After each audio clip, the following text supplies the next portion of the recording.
জাতির পিতা বঙ্গবন্ধু শেখ মুজিবুর রহমানের জন্মশতবার্ষিকী মুজিব বর্ষ 2020 উপলক্ষে জাতীয় সংসদের বিশেষ অধিবেশনে উপস্থিত থাকতে পারা আমার জন্য অত্যন্ত আনন্দ ও গৌরবের বিষয়।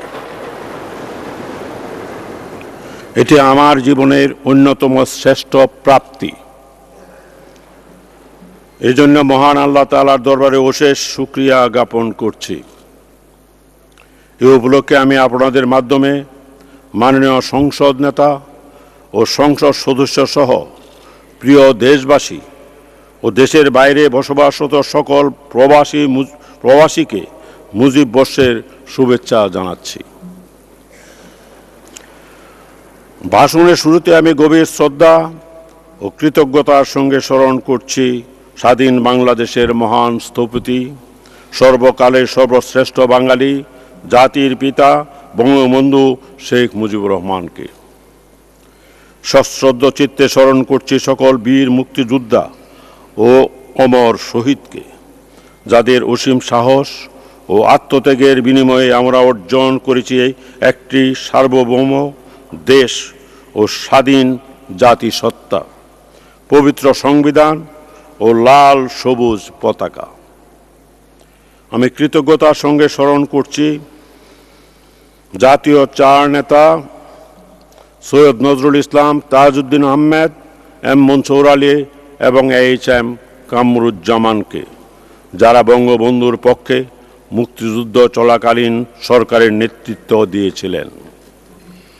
আমি আরও স্মরণ করছি তাদেরকে, যারা এদেশের ইতিহাসের বিভিন্ন পর্যায়ে আমাদের গণতান্ত্রিক সংগ্রাম, ভাষা, সংস্কৃতি, ঐতিহ্য ও উত্তরাধিকারের মর্যাদা সমুন্ন রাখার লড়াইয়ে আত্মত্যাগ করেছেন।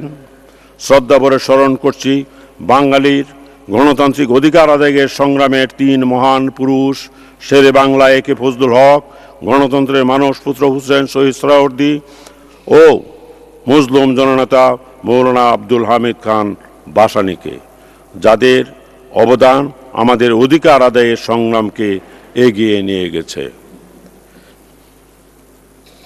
আমি পরম শ্রদ্ধার সাথে স্মরণ করছি সেসব বিদেশি বন্ধুদের, যারা আমাদের মুক্তি সংগ্রাম ও মুক্তিযুদ্ধে প্রত্যক্ষ ও পরোক্ষভাবে সহযোগিতা করেছেন। আমি পরম শ্রদ্ধায় আরও স্মরণ করছি 1975-এর 15ই আগস্টের নির্মম হত্যাকাণ্ডে শহীদ জাতির পিতা বঙ্গবন্ধু শেখ মুজিবুর রহমান, তার সুযোগ্য সহধর্মিণী মহিষী নারী বঙ্গমাতা শেখ ফজিলাতুন্নেসা মুজিব ও তিন পুত্র শেখ কামাল, শেখ জামাল, শেখ রাসেল সহ সকল শহীদকে। আমি তাদের আত্মার মাগফিরাত কামনা করছি। জনাব স্পিকার, কোভিড-19-এর থাবায় গোটা বিশ্ব আজ বিপর্যস্ত। ইতিমধ্যে বিশ্বব্যাপী মৃতের সংখ্যা 12 লাখ ছাড়িয়ে গেছে। আক্রান্তের সংখ্যাও প্রায় 5 কোটি।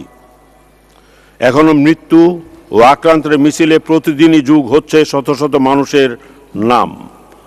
বাংলাদেশও করোনা কেড়ে নিয়েছে 6,000-এর অধিক অমূল্য প্রাণ।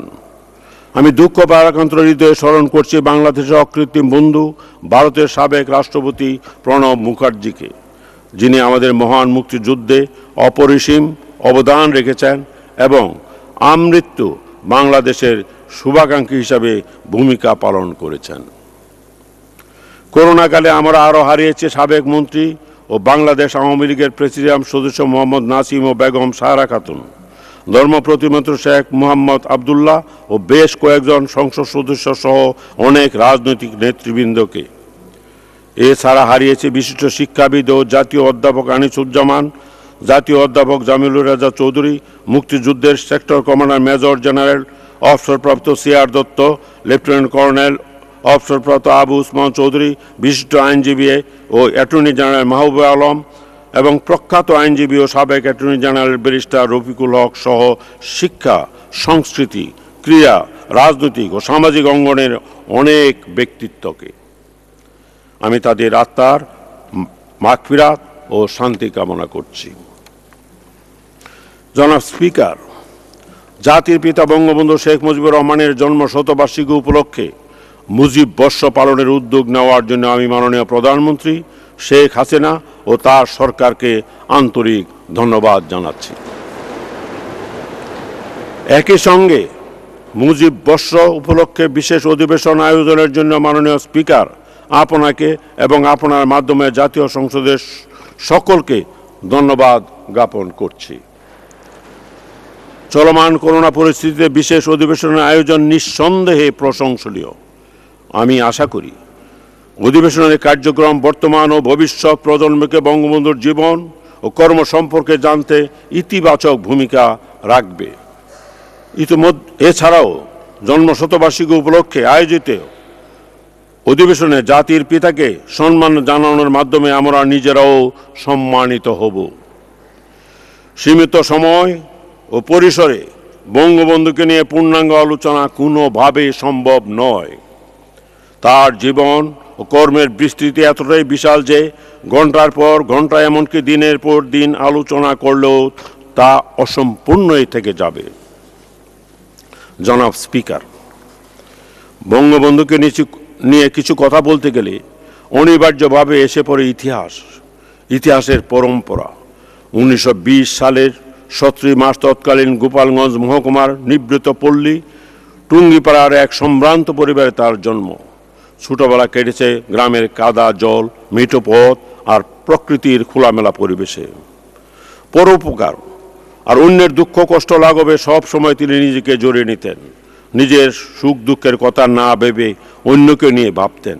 সেই থেকে শুরু জীবনের প্রতিটি ক্ষণে যেখানে অন্যায় অবিচার শোষণ নির্যাতন দেখেছেন সেখানেই প্রতিবাদে নেমে পড়েছেন।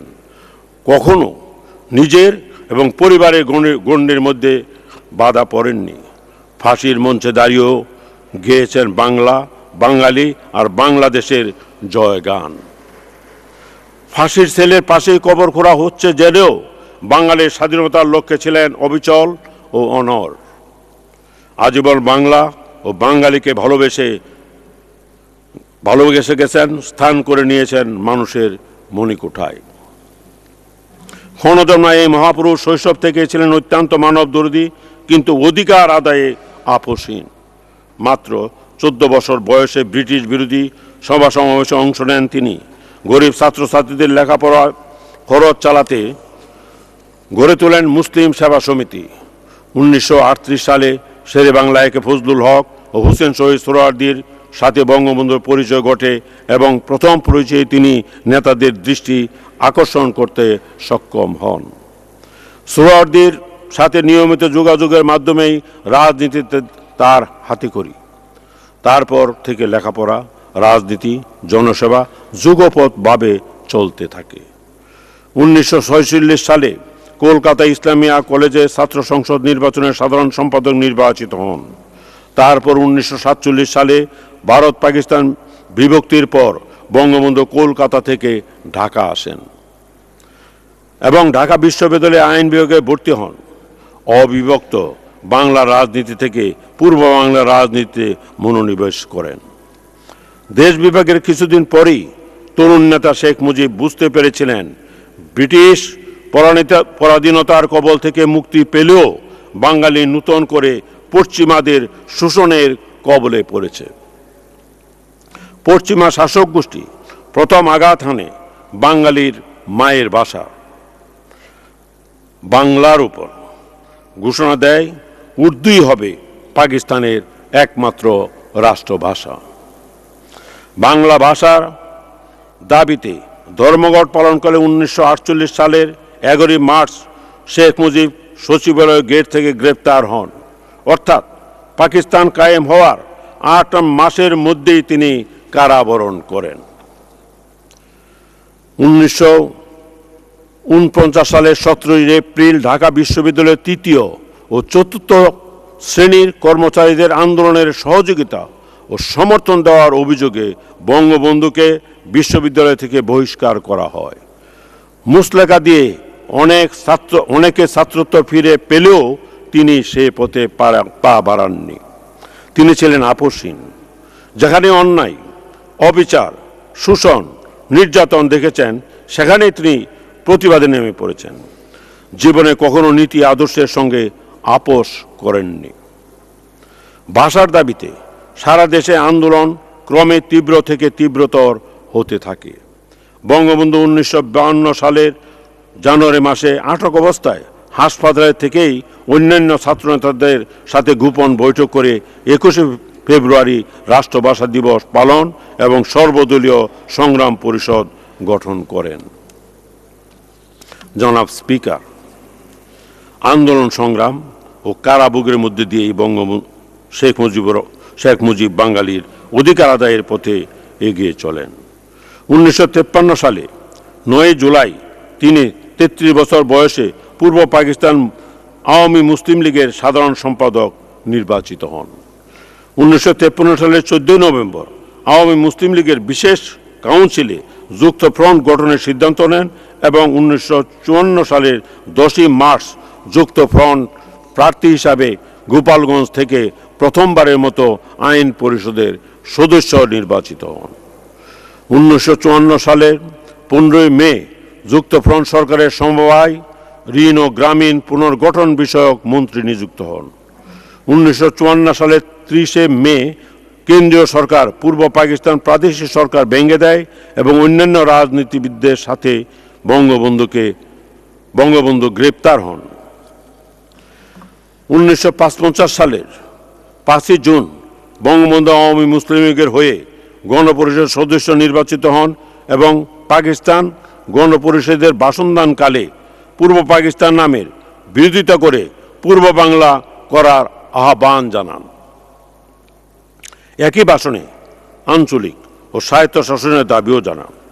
1956 সালের 16 সেপ্টেম্বর জোট সরকারের শিল্প বাণিজ্য শ্রম মন্ত্রণালয়ের দায়িত্ব লাভ করেন এবং 1957 সালের 3রা এপ্রিল পূর্ব পাকিস্তান চলচ্চিত্র উন্নয়ন কর্পোরেশন প্রতিষ্ঠা করেন।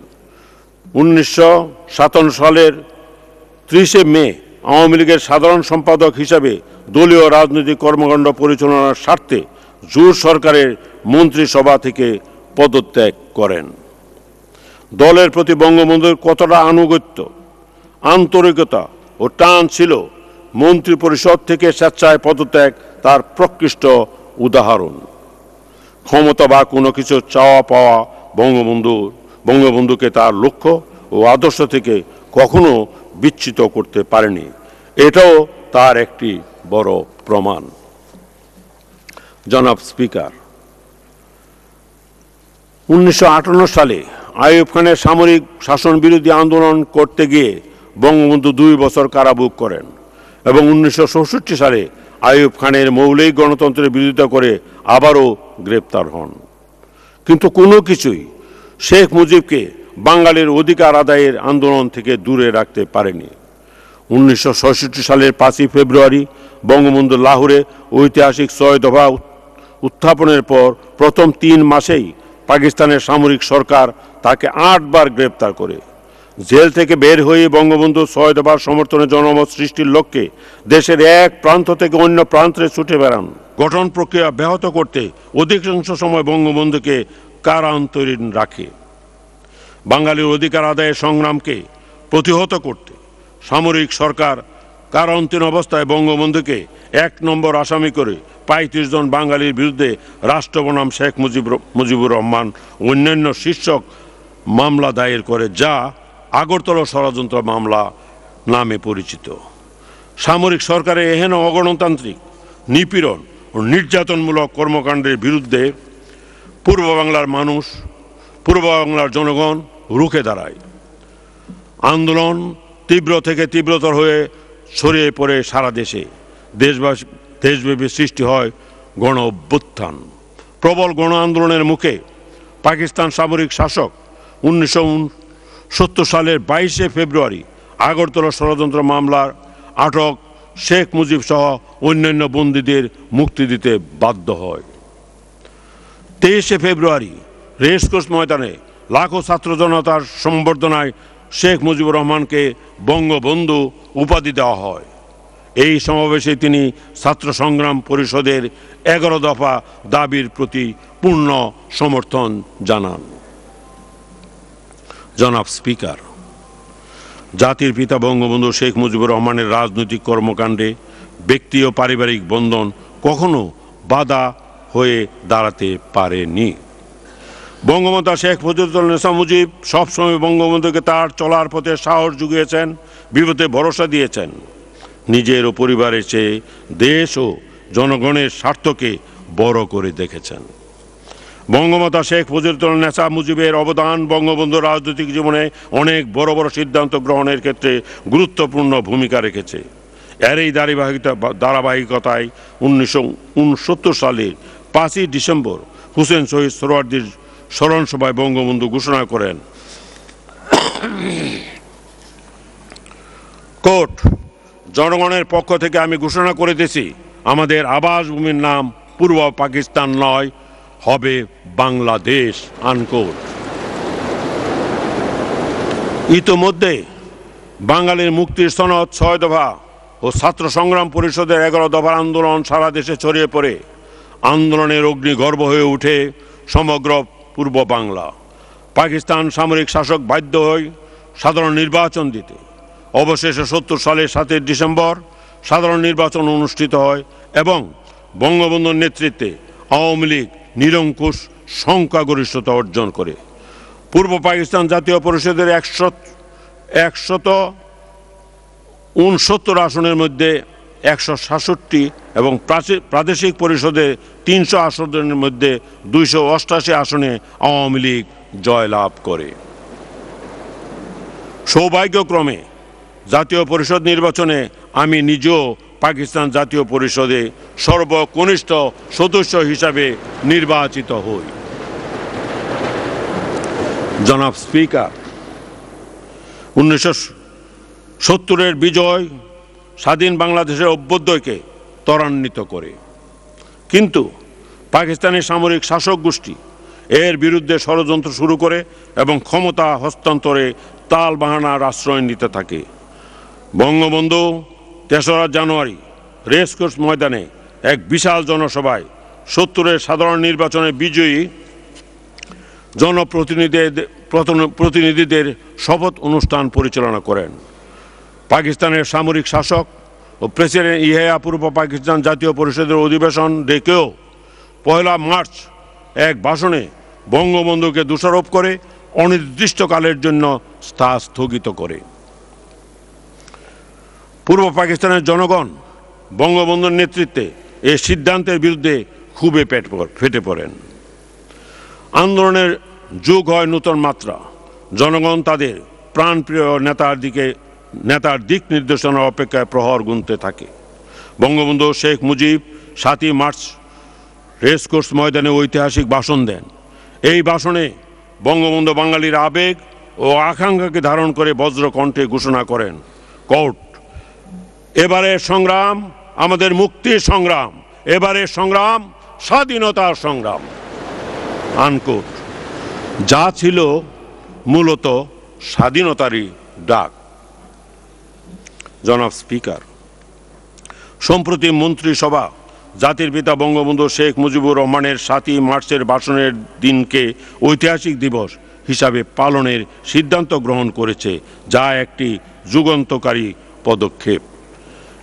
একটি ভাষণ কিভাবে গোটা জাতিকে জাগিয়ে তুলে স্বাধীনতার জন্য মুক্তিযুদ্ধে ঝাঁপিয়ে পড়তে উৎসাহিত করে, বঙ্গবন্ধুর 7ই মার্চের ভাষণ তার অনন্য উদাহরণ। এই ভাষণে বঙ্গবন্ধু শুধু স্বাধীনতার ডাকই দেননি, বরং মুক্তিযুদ্ধের রূপরেখা ও ভবিষ্যৎ করণীয় সম্পর্কেও দিক নির্দেশনা দিয়ে গেছেন। এই ভাষণে শুধু বাঙালি জাতির জন্যই নয়, বরং সারা বিশ্বের নিপীড়িত নির্যাতিত মুক্তিকামী মানুষের প্রেরণার উৎস। ইউনেস্কো 2017 সালের 30 অক্টোবর বঙ্গবন্ধুর 7ই মার্চের ভাষণকে ওয়ার্ল্ড ডকুমেন্টারি হেরিটেজের মর্যাদা দিয়ে memory of the world international রেজিস্টারে অন্তর্ভুক্ত করেছে। এই জন্য বাঙালি হিসেবে গর্বে আমাদের বুক ভরে ওঠে। এই ভাষণের কারণে বিশ্বখ্যাত নিউজউইক ম্যাগাজিন 1971 সালের 5ই এপ্রিল সংখ্যায় বঙ্গবন্ধুকে পয়েট অফ পলিটিক্স হিসাবে অভিহিত করে। এই ভাষণের পর বাংলার ঘরে ঘরে মুক্তিযুদ্ধের প্রস্তুতি চলতে থাকে। অঘোষিতভাবে বঙ্গবন্ধুর নির্দেশেই পূর্ব বাংলার অফিস আদালত সহ সব কিছু চলতে থাকে। 23শে মার্চ বঙ্গবন্ধু ধানমন্ডির 32 নম্বর বাড়িতে উৎফুল্ল জনতার উদ্দেশ্যে বাংলাদেশের পতাকা তুলে ধরেন। 25শে মার্চ রাতে পাকিস্তানি হানাদার বাহিনী নিরস্ত্র বাঙালির উপর গণহত্যা শুরু করে। উদ্ভূত পরিস্থিতি ও পূর্ব পরিকল্পনা অনুসারে বঙ্গবন্ধু 26শে মার্চ প্রথম প্রহরে বাংলাদেশের স্বাধীনতা ঘোষণা করেন এবং ওই দিনই বঙ্গবন্ধুকে হানাদার বাহিনী গ্রেপ্তার করে। তার নির্দেশনা অনুযায়ী কৃষক, শ্রমিক, ছাত্র জনতা যার যা কিছু ছিল তা নিয়েই পাকিস্তানি হানাদার বাহিনীর বিরুদ্ধে ঝাঁপিয়ে পড়ে। 17 এপ্রিল শেখ মুজিবুর রহমানকে রাষ্ট্রপতি করে স্বাধীন বাংলাদেশের প্রথম সরকার গঠন করা হয় এবং 17 এপ্রিল বঙ্গবন্ধুর অনুপস্থিতিতে মুজিবনগর সরকারের শপথ গ্রহণ অনুষ্ঠিত হয়। তারপরে ইতিহাস সবারই জানা।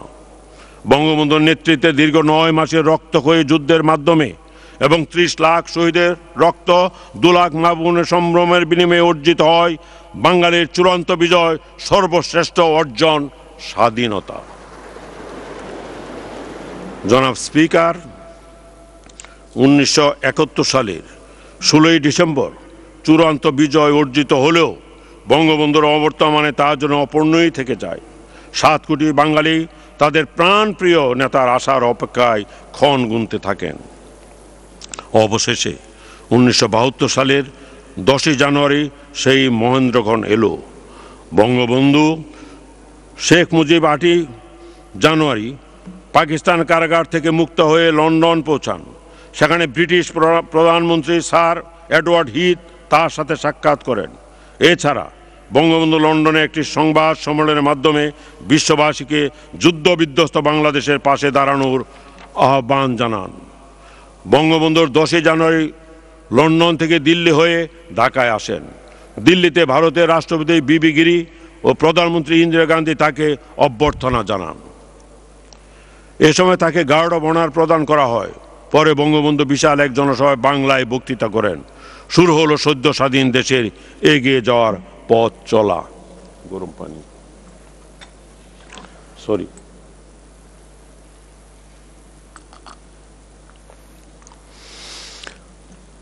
বঙ্গবন্ধু দেশের মাটিতে পা রেখেই যুদ্ধবিধ্বস্ত দেশের অর্থনীতি পুনর্গঠনের কাজে নেমে পড়েন।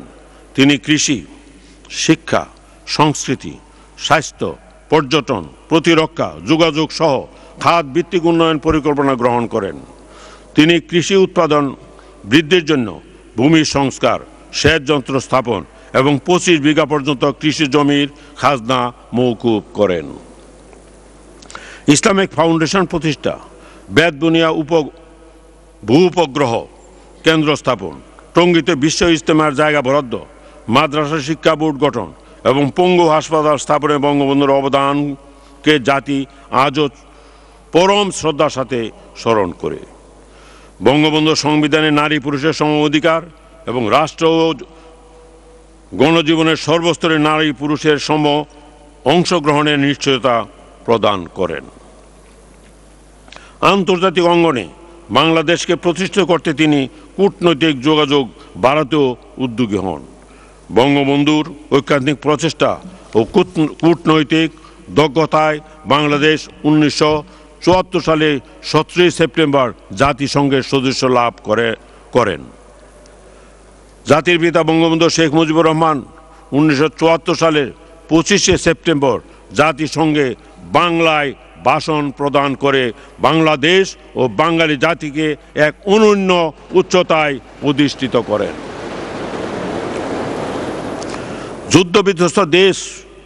যুদ্ধবিধ্বস্ত দেশে শহীদ মুক্তিযোদ্ধা পরিবার, যুদ্ধাহত বীর মুক্তিযোদ্ধাদের পুনর্বাসনের জন্য মুক্তিযোদ্ধা কল্যাণ ট্রাস্ট গঠন সহ ভারত প্রত্যাগত শরণার্থীদের পুনর্বাসন এবং গরিব দুঃখী মানুষের কল্যাণেও সুনির্দিষ্ট পদক্ষেপ গ্রহণ করেন। শোষিত ও নিপীড়িত জনগণের অধিকার আদায়ের সংগ্রামে তথা বিশ্বশান্তি প্রতিষ্ঠায় বঙ্গবন্ধুর অসাধারণ অবদানের স্বীকৃতিস্বরূপ বিশ্ব শান্তি পরিষদ তাকে সর্বোচ্চ সম্মান জুলিও কুরি পুরস্কারে ভূষিত করেন। জনাব স্পিকার, বঙ্গবন্ধু আমৃত্যু আর্থসামাজিক উন্নয়নের পাশাপাশি গণতন্ত্রের উন্নয়নকেও সমান গুরুত্ব দিতেন। তাই 7ই মার্চের ভাষণে বঙ্গবন্ধু রাজনৈতিক স্বাধীনতার সাথে সাথে অর্থনীতির মুক্তির কথা বলেছেন। 1970 সালে পাকিস্তান জাতীয় পরিষদ নির্বাচনে বাংলাদেশ আওয়ামী লীগ একক সংখ্যাগরিষ্ঠতা অর্জন করলেও তৎকালীন শাসকচক্রের চক্রান্তের জন্য সংসদে বসার সুযোগ হয়নি। বঙ্গবন্ধু দেশে ফিরেই পুনর্গঠন কর্মকাণ্ডের সঙ্গে সঙ্গে সংসদকে কার্যকর করার উদ্যোগ নেন। 1972 সালের 22শে মার্চ রাষ্ট্রপতির 22 নম্বর আদেশ বলে গণপ্রজাতন্ত্রী বাংলাদেশের জন্য একটি সংবিধান প্রণয়নের লক্ষ্যে গণপরিষদ গঠন করা হয়। স্বাধীনতার পর 1972 সালের 10ই এপ্রিল বাংলাদেশের প্রথম গণপরিষদ অধিবেশন অনুষ্ঠিত হয়। 1970-এর নির্বাচনে পাকিস্তানের জাতীয় এবং পূর্ব পাকিস্তান প্রাদেশিক পরিষদের নির্বাচিত সদস্যরা এই পরিষদের সদস্য হিসাবে শপথ গ্রহণ করেন। প্রথম দিনের অধিবেশনের শুরুতে প্রধানমন্ত্রী ও সংসদ নেতা বঙ্গবন্ধু শেখ মুজিবুর রহমান সভাপতি হিসাবে বর্ষীয় নেতা মৌলানা আব্দুর রশিদ তর্ক বাগিশের নাম প্রস্তাব করেন। তার সভাপতিত্বে গণপরিষদ সদস্যরা শপথ গ্রহণ করেন এবং স্পিকার ও ডেপুটি স্পিকার নির্বাচন করেন। শাহ আব্দুল হামিদ স্পিকার এবং জনাব মোহাম্মদুল্লাহ ডেপুটি স্পিকার নির্বাচিত হন। গণপরিষদের প্রধান দায়িত্ব ছিল দেশের জন্য একটি সংবিধান প্রণয়ন করা। জনাব স্পিকার, কনিষ্ঠ ও নবীন সদস্য হিসাবে গণপরিষদের অধিবেশনে অংশগ্রহণ ছিল আমার জন্য খুবই আগ্রহ ও আকর্ষণের। নিতান্ত নবীন সদস্য হিসাবে বয়োজ্যেষ্ঠ ও অভিজ্ঞ সদস্যদের কর্মকাণ্ড খুবই আগ্রহ ভরে প্রত্যক্ষ করতাম। পার্লামেন্টেরিয়ান বঙ্গবন্ধু তখন ছিলেন আমার আগ্রহের একেবারে কেন্দ্রবিন্দুতে। বঙ্গবন্ধু গণপরিষদের কার্যক্রমকে সর্বোচ্চ অগ্রাধিকার দিতেন। গণপরিষদের কোনো বিরোধী দল ছিল না। বিভিন্ন দল ও স্বতন্ত্র সব মিলিয়ে সদস্য সংখ্যা 10-এ উন্নীত হয়নি, কিন্তু বিরোধী সদস্যগণ প্রতিবাদ মুখর ছিলেন, দীর্ঘক্ষণ বক্তব্য রাখার সুযোগ পেতেন। সংসদ অধিবেশন হতো প্রাণবন্ত, যুক্তিতর্ক ও মতামত উপস্থাপন ছিল খুবই আকর্ষণীয়। সব কিছুর ঊর্ধ্বে ছিল সংসদে স্বয়ং বঙ্গবন্ধুর উপস্থিতি ও তার ভাষণ। আমার স্পষ্ট মনে আছে ন্যাপ থেকে নির্বাচিত তৎকালীন গণপরিষদ সদস্য সুরঞ্জিত সেনগুপ্তের কথা। পার্লামেন্টে বক্তৃতা করার সুযোগ চাইলেই সবসময় তিনি সুযোগ পেতেন। স্পিকার মাঝে মাঝে তাকে মাইক দিতে না চাইলেও বঙ্গবন্ধু বলতেন, ওকে সুযোগ দেন, বিরোধী পক্ষের কথা শুনতে হবে। সংবিধান প্রণয়নের লক্ষ্যে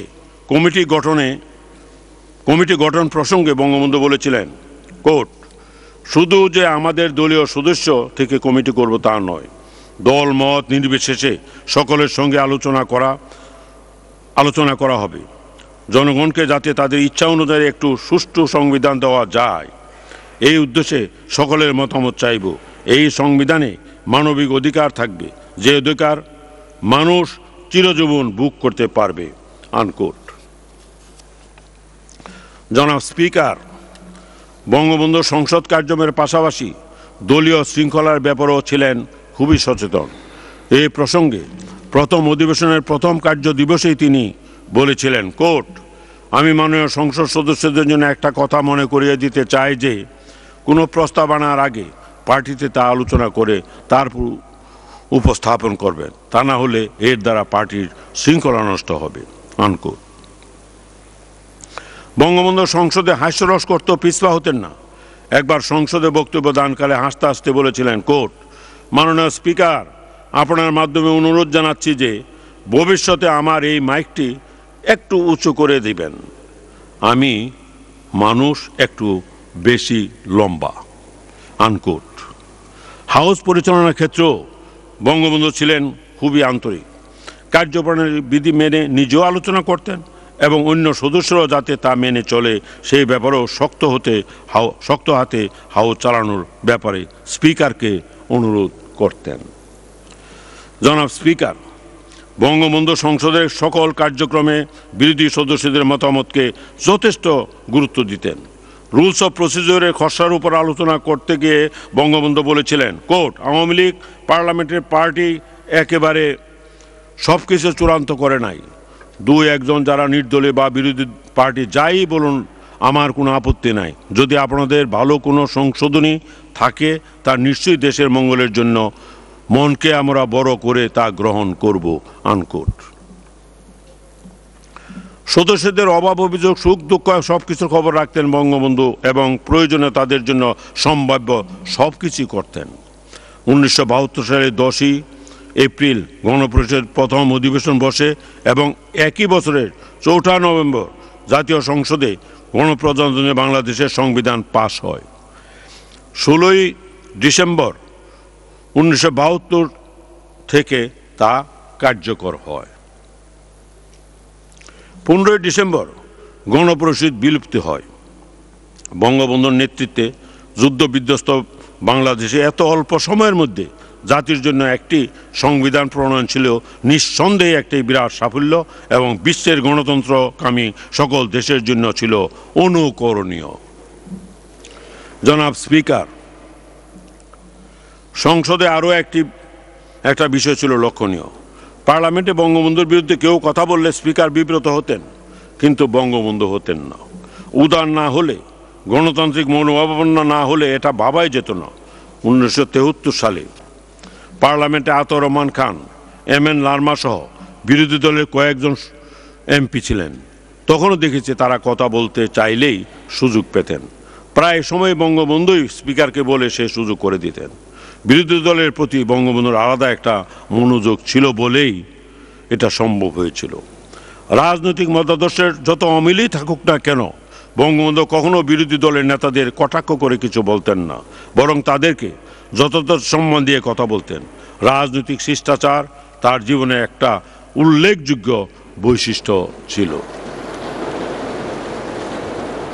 জনাব স্পিকার, বঙ্গবন্ধু সবসময় দেশ ও জনগণের উন্নয়নের পাশাপাশি গণতন্ত্রের উন্নয়ন ও বিকাশের কথা ভাবতেন। গুরুত্বের সাথে বিশ্বাস করতেন সংসদীয় গণতন্ত্রে। যদিও দেশের বিশেষ পরিস্থিতিতে বঙ্গবন্ধুর জাতীয় ঐক্য নিশ্চিতকরণ, দেশের উন্নয়ন ও দ্রুত অর্থনৈতিক সমৃদ্ধি অর্জনের জন্য বাংলাদেশ কৃষক শ্রমিক আওয়ামী লীগ গঠন করেন। বঙ্গবন্ধু পার্লামেন্টে না থাকা প্রসঙ্গে বলেছিলেন যে, কোর্ট, আপনারা অ্যামেন্ডমেন্ট করে আমাকে প্রেসিডেন্ট করেছেন, এই সিটে আমি আর বসবো না। এটা কম দুঃখ না। আপনাদের সঙ্গে এই হাউজের মধ্যে থাকবো না, এটা কম দুঃখ নয় আমার, আনকোট। জনাব স্পিকার, বঙ্গবন্ধুর স্বপ্ন ছিল দারিদ্র ও ক্ষুধামুক্ত, দুর্নীতি ও শোষণহীন সমৃদ্ধ এক বাংলাদেশ। জাতির পিতার দর্শন ছিল বাংলার মানুষের মুক্তি। সেই মুক্তি অর্থনৈতিক, রাজনৈতিক ও সামাজিক মুক্তি। তিনি কৃষক ও শ্রমজীবী মানুষের ভাগ্য উন্নয়নের লক্ষ্যে সামাজিক, সাংস্কৃতিক ও অর্থনৈতিক অবকাঠামো উন্নয়নে ভবিষ্যৎ পরিকল্পনা গ্রহণ করেছিলেন। পরিকল্পিত উন্নয়নের উপর ভিত্তি করে বঙ্গবন্ধু আধুনিক রাষ্ট্রের রূপরেখা প্রণয়ন করেছিলেন, যা দেশের প্রথম পঞ্চবার্ষিকী পরিকল্পনায় 1973 থেকে 1978 প্রতিফলিত হয়েছিল। তার সুযোগ্য উত্তরাধিকারী মাননীয় প্রধানমন্ত্রী শেখ হাসিনার বলিষ্ঠ ও দূরদর্শী নেতৃত্বে বাংলাদেশ 1915 সালে এমডিজির অধিকাংশ লক্ষ্যমাত্রা অর্জন সহ নিম্ন মধ্য আয়ের দেশের মর্যাদায় উন্নীত হয়েছে। বাংলাদেশ 2018 সালে প্রথমবারের মতো স্বল্পোন্নত দেশ থেকে উন্নয়নশীল দেশে উন্নীত হওয়ার সকল শর্ত পূরণ করেছে। অর্থনৈতিক ও সামাজিক উন্নয়নে বিভিন্ন সূচকে বাংলাদেশ অভূতপূর্ব সাফল্য অর্জন করেছে। কিছু কিছু সূচকে বাংলাদেশ প্রতিবেশী দেশগুলোর চেয়ে অনেক এগিয়ে আছে। বাংলাদেশ আজ এশিয়ার সর্বোচ্চ প্রবৃদ্ধি অর্জনকারী দেশ। পরপর 3 বছর 7% বেশি প্রবৃদ্ধি অর্জনের পর গত 2018-19 অর্থ বছরের প্রবৃদ্ধি দাঁড়িয়েছে 8.15%।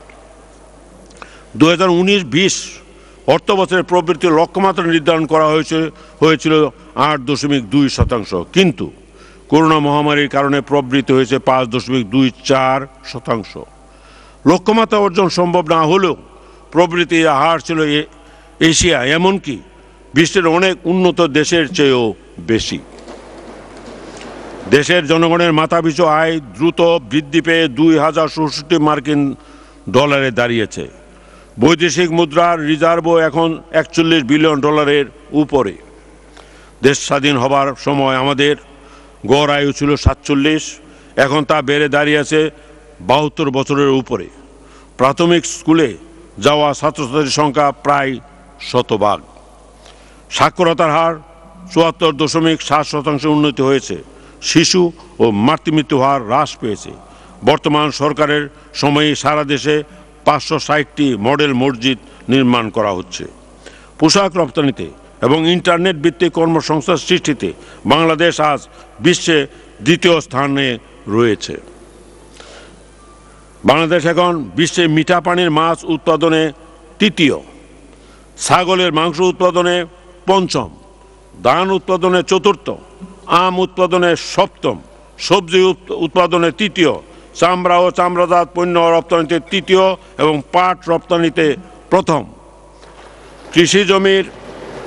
কৃষি জমির পরিমাণ ক্রমান্বয়ে হ্রাস পেলেও খাদ্য উৎপাদনে আজ আমরা স্বয়ংসম্পূর্ণ।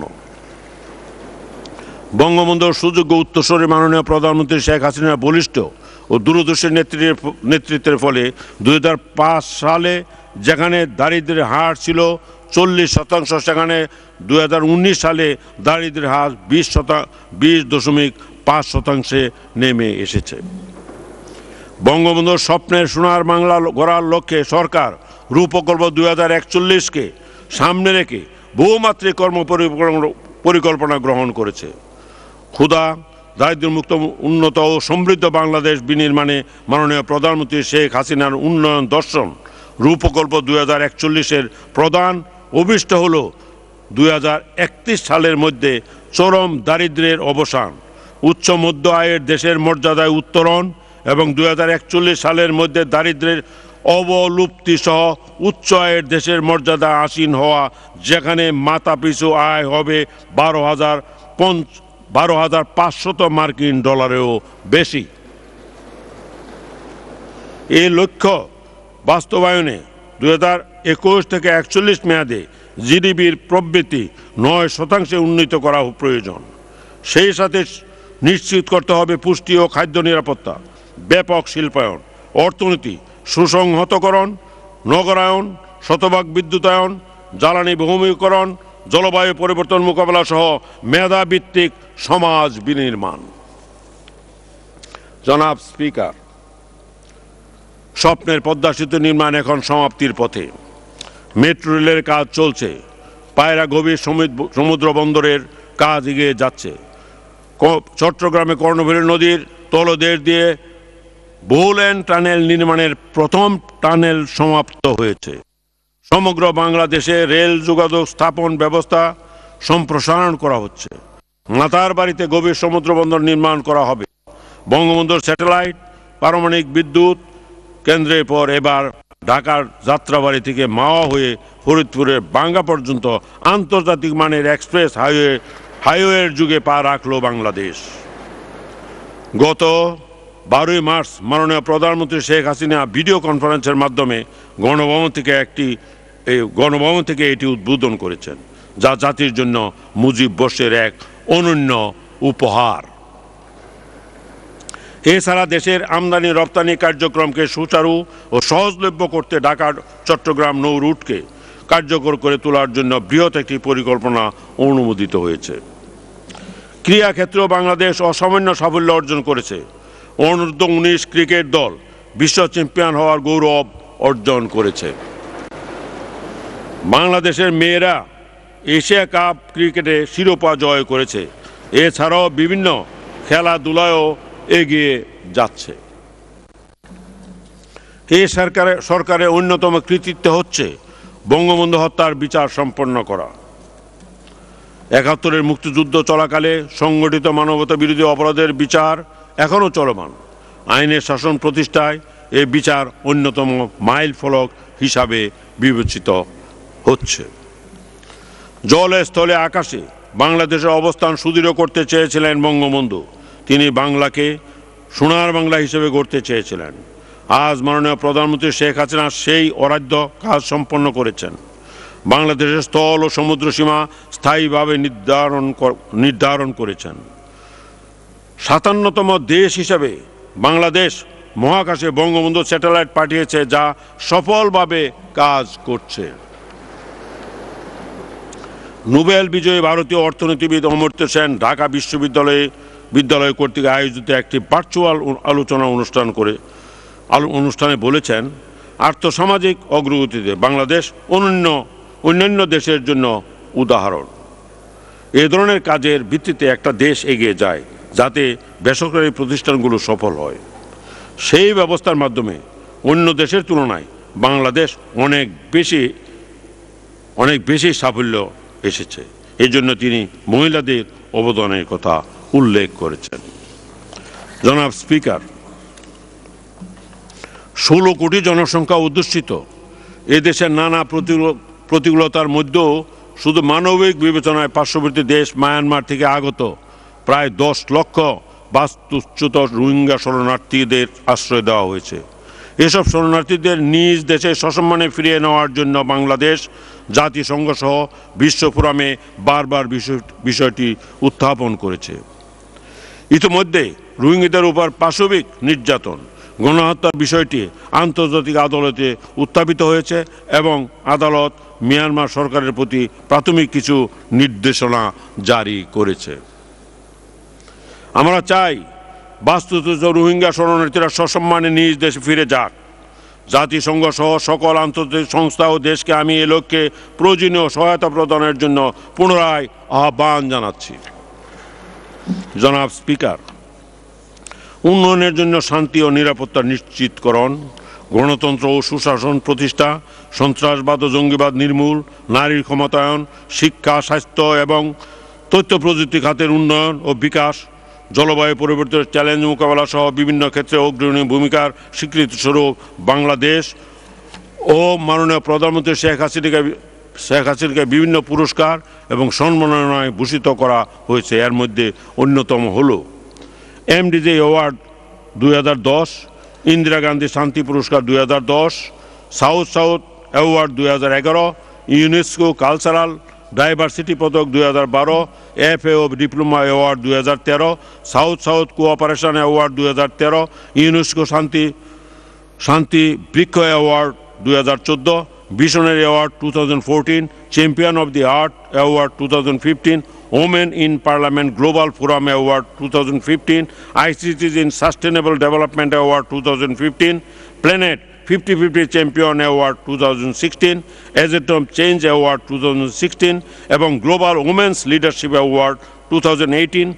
এছাড়া বলপূর্বক বাস্তুচ্যুত রোহিঙ্গা জনগোষ্ঠীকে আশ্রয় দিয়ে মাননীয় প্রধানমন্ত্রী শেখ হাসিনা বিশ্বব্যাপী মাদার অফ হিউম্যানিটি হিসাবে পরিচিতি লাভ করেছেন।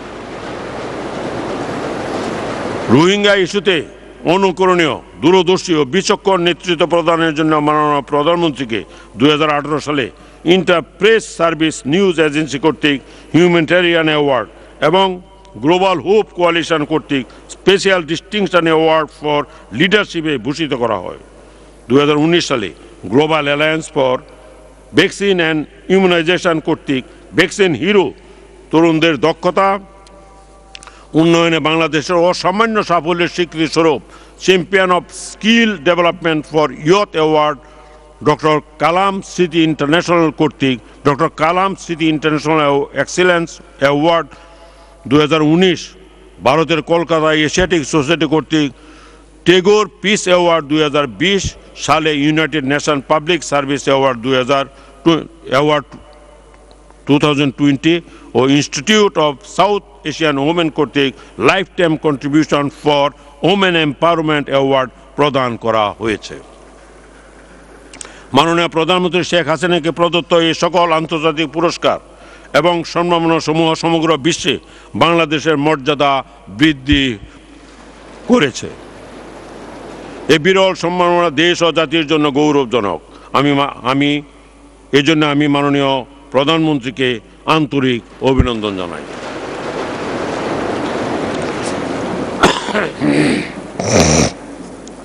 জনাব স্পিকার, বর্তমান সরকার একটি কল্যাণমুখী সরকার। জনকল্যাণে ব্রত নিয়ে এ সরকার দেশ পরিচালনা করছে। অন্ন, বস্ত্র, বাসস্থান, শিক্ষা, চিকিৎসা সহ মৌলিক অধিকার নিশ্চিত করতে চেয়েছিলেন বঙ্গবন্ধু শেখ মুজিবুর রহমান। বঙ্গবন্ধুর স্বপ্ন বাস্তবায়নে মুজিব বর্ষে সরকার জাতীয় ও আন্তর্জাতিকভাবে গুরুত্বপূর্ণ 298টি কর্মসূচি সম্বলিত একটি সমন্বিত পরিকল্পনা গ্রহণ করেছে। প্রত্যেকটি মন্ত্রণালয়, বিভাগ, সংস্থা বছরব্যাপী জনকল্যাণধর্মী কার্যক্রম হাতে নিয়েছে।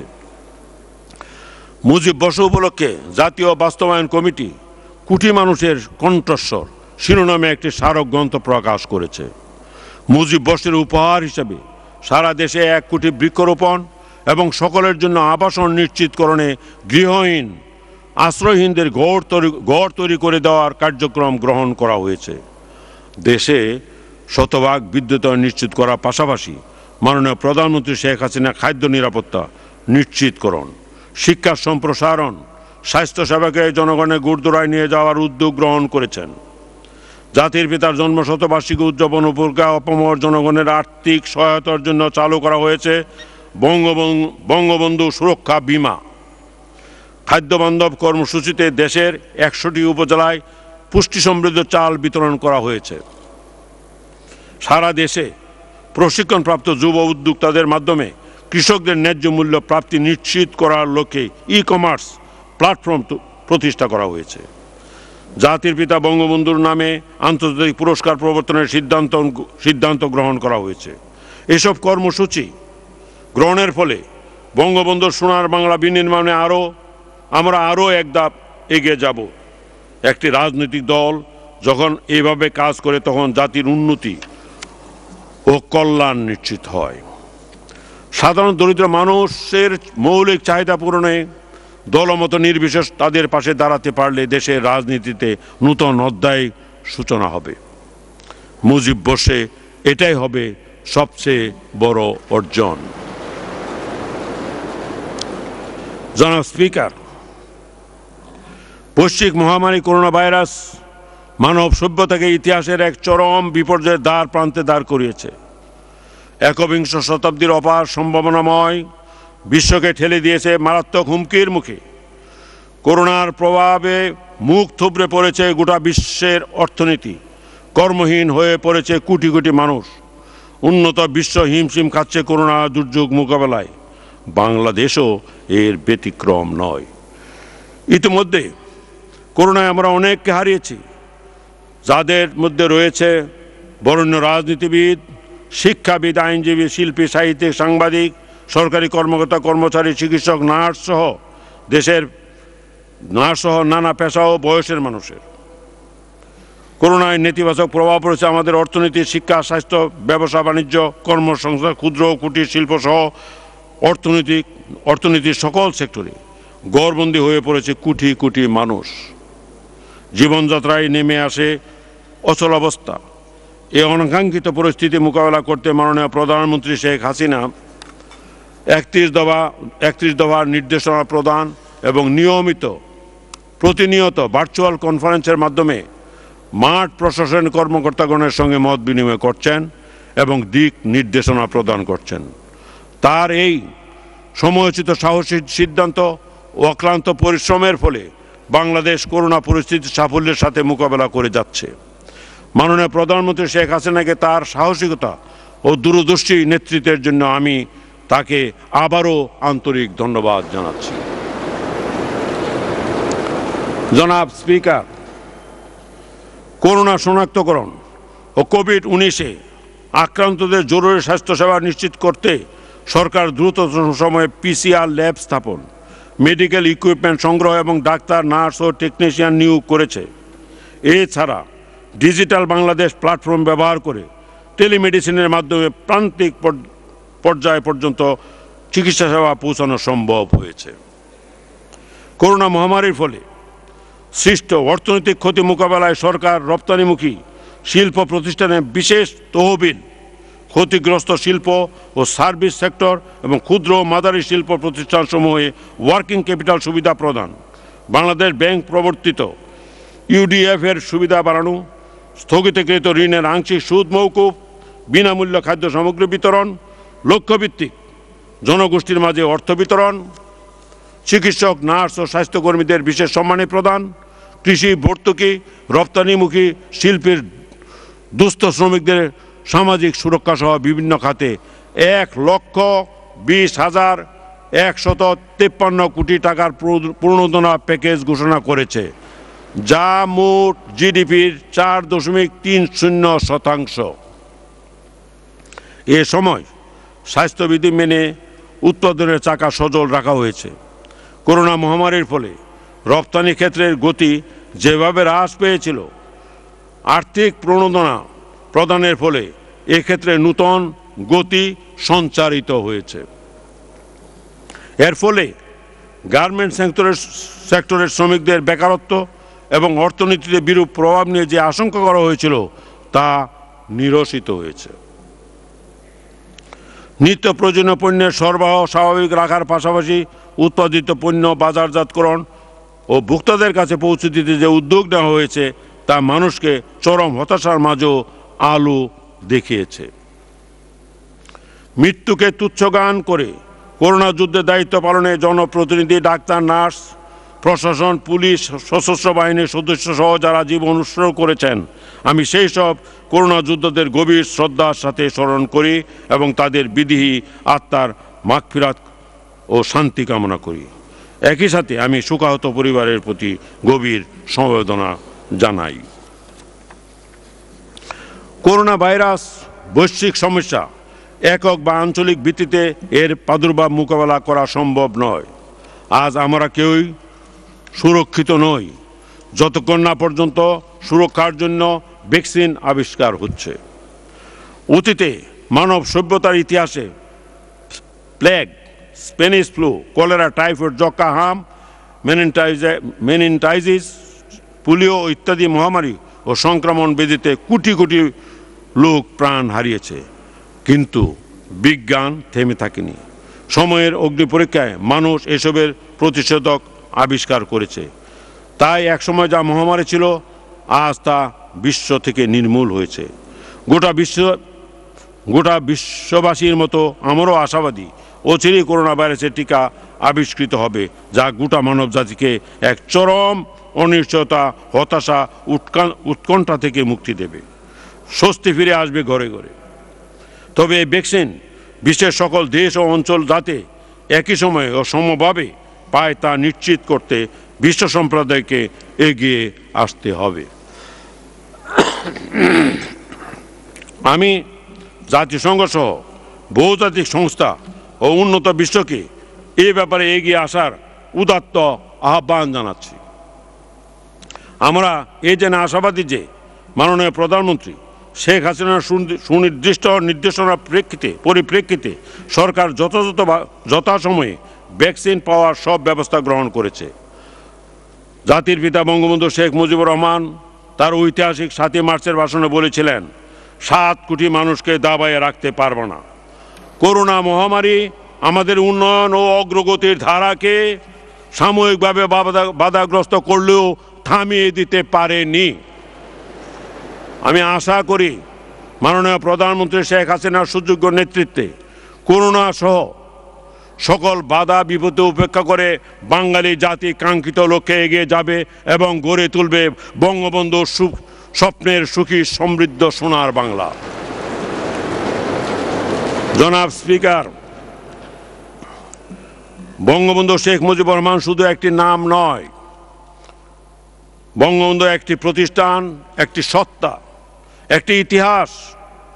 জীবিত বঙ্গবন্ধুর মতো অন্তরালের বঙ্গবন্ধু শক্তিশালী। যতদিন বাংলাদেশ থাকবে, বাঙালি থাকবে, এদেশের জনগণ থাকবে, ততদিনই বঙ্গবন্ধু সকলের অনুপ্রেরণার উৎস হয়ে থাকবেন। নিপীড়িত, নির্যাতিত মানুষের মুক্তির আলোকবর্তিকা হয়ে তিনি বিশ্বকে করেছেন আলোকময়। তাই আমাদের ভবিষ্যৎ প্রজন্ম যাতে বঙ্গবন্ধুর নীতি, আদর্শ ও ও মুক্তিযুদ্ধের চেতনায় উজ্জীবিত হয়ে বেড়ে উঠতে পারে, সে লক্ষ্যে সকলকে উদ্যোগী হতে হবে। এক সাগর রক্তের বিনিময়ে পাকিস্তানি হানাদারদের কবল থেকে আমরা যে স্বাধীনতা ছিনিয়ে এনেছি তাকে রক্ষা করতে হবে। স্বাধীনতার সুফল প্রতিটি ঘরে ঘরে পৌঁছে দিতে হবে।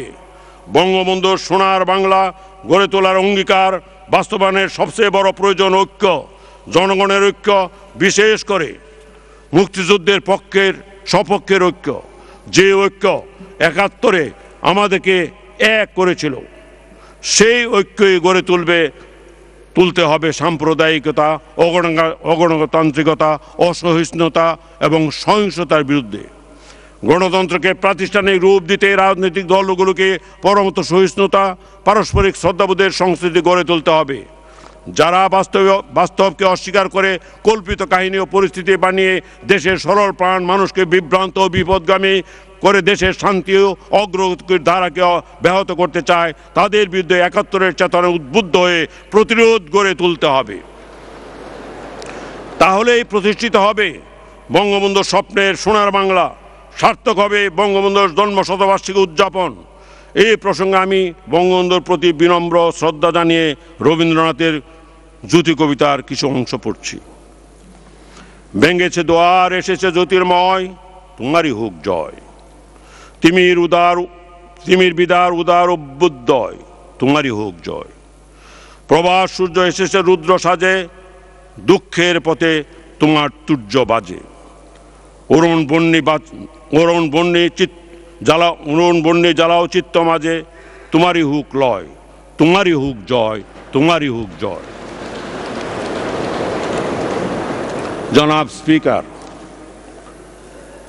জাতির পিতা বঙ্গবন্ধু শেখ মুজিবুর রহমান ছিলেন এক বিশাল হৃদয়ের মানুষ। নিজে স্বপ্ন দেখতেন এবং মানুষকে স্বপ্ন দেখাতেন। দেশের মানুষের প্রতি তার আস্থা, ভালোবাসা ও বিশ্বাস ছিল অপরিসীম। নিজের জীবন উৎসর্গ করে বাংলার মানুষের ভালোবাসার প্রতিদান দিয়ে গেছেন, ঋণী করে গেছেন বাঙালি জাতিকে। বঙ্গবন্ধুর জন্মশতবার্ষিকী 17 মার্চ 2020 থেকে 17 মার্চ 2021 পর্যন্ত মুজিব বর্ষ হিসেবে পালনের সিদ্ধান্ত খুবই তাৎপর্যপূর্ণ। মুজিব বর্ষ পালনের মধ্য দিয়ে বঙ্গবন্ধুর জীবন, কর্ম, চিন্তা, চেতনা ও দর্শন ছাড়িয়ে দিতে হবে বাংলাদেশ সহ সারা বিশ্বের তরুণ প্রজন্মের কাছে। বিশ্বের মুক্তিকামী মানুষের মুক্তির জন্য বঙ্গবন্ধুর জীবন ও রাজনৈতিক দর্শন একবিংশ শতাব্দীতে পরিপূর্ণ, প্রাসঙ্গিক, আধুনিক, যুগোপযোগী এবং ভবিষ্যতে ও চির অম্লান থাকবে। বঙ্গবন্ধুর জীবন, ভাবনা ও রাজনৈতিক দর্শনের মর্মার্থ সবার কাছে ছড়িয়ে দিতে মুজিব বর্ষ পালন একটি যথাযথ পদক্ষেপ। মাননীয় প্রধানমন্ত্রীর ঐকান্তিক আগ্রহ ও সম্পাদনায় প্রকাশিত বঙ্গবন্ধুর অসমাপ্ত আত্মজীবনী, কারাগারের রুজ নামচা, আমার দেখা নয়া চীন আত্মজীবনীমূলক গ্রন্থ দেশে বিদেশে নতুন প্রজন্মের জন্য বঙ্গবন্ধুর জীবন ও কর্ম সম্পর্কে জানার অপার সুযোগ সৃষ্টি করেছে। আমি আশা করি দেশের বরেণ্য রাজনীতিবিদ, ইতিহাসবিদ, শিক্ষাবিদ, গবেষক ও সাংবাদিকগণ বঙ্গবন্ধুর জীবন, কর্ম, আদর্শ বিশ্বব্যাপী ছড়িয়ে দিতে গুরুত্বপূর্ণ অবদান রাখবেন। বঙ্গবন্ধু ও বাংলাদেশকে আলাদা করে দেখার কোনো সুযোগ নেই। বাংলাদেশকে জানতে হলে বাঙালির মুক্তি সংগ্রাম ও মুক্তিযুদ্ধ সম্পর্কে জানতে হবে, বঙ্গবন্ধুকে জানতে হবে। এই দুই সত্তাকে আলাদাভাবে দেখার চেষ্টা যারা করেছেন তারা ব্যর্থ হয়েছেন। আজকের বাস্তবতা এর চেয়ে বড় প্রমাণ। মুক্তিযুদ্ধের চেতনা আর জাতির পিতার আদর্শকে ধারণ করে জাতি এগিয়ে যাক ক্ষুধা ও দারিদ্র্যমুক্ত সমৃদ্ধ বাংলাদেশ গড়ার পথে। নোঙ্গর ফেলুক বঙ্গবন্ধুর সোনার বাংলায়।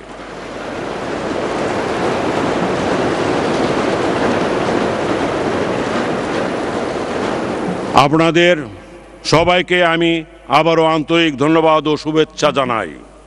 জয় বাংলা। খুদা হাফেজ।